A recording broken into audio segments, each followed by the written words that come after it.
ఒక గ్రామంలో రామయ్య సీతమ్మ అనే సంపన్న భార్యాభర్తలు ఉండేవారు.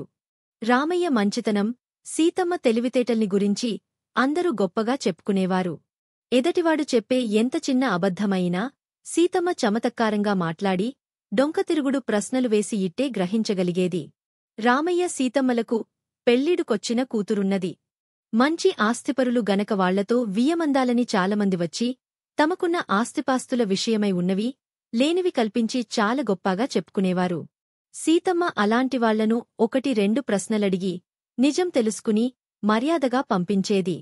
ఒకసారి సుబ్బారాయుడు రాజమ్మ అనే దంపతులు దూరగ్రామం నుంచి రామయ్య సీతమ్మల దగ్గరకు వచ్చి, మా అబ్బాయి అన్ని విధాలా మీ అమ్మాయికి తగినవాడు. ఇక ఆస్తి సంగతటారా మీరు మరోలా అనుకోకండి.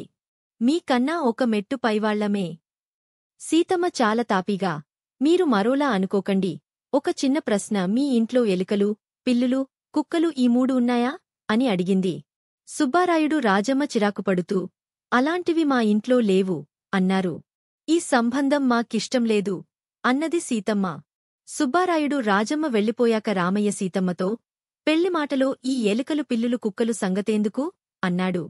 ధాన్యమున్నచోట ఎలుకలు, పాడిపశువులున్నచోట పిల్లులు ఉంటాయి. ఆస్తిపరులు తప్పకుండా కాపలా కుక్కల్ని పెంచుకుంటారు. ఈ వచ్చినవాళ్లు ఇంట ఈ 3 లేవు. దాన్నిబట్టి తెలియడం లేదా? వాళ్లకున్న ఆస్తిపాస్తులేపాటో అంది Seethamma. Thanks for watching. Please like and subscribe.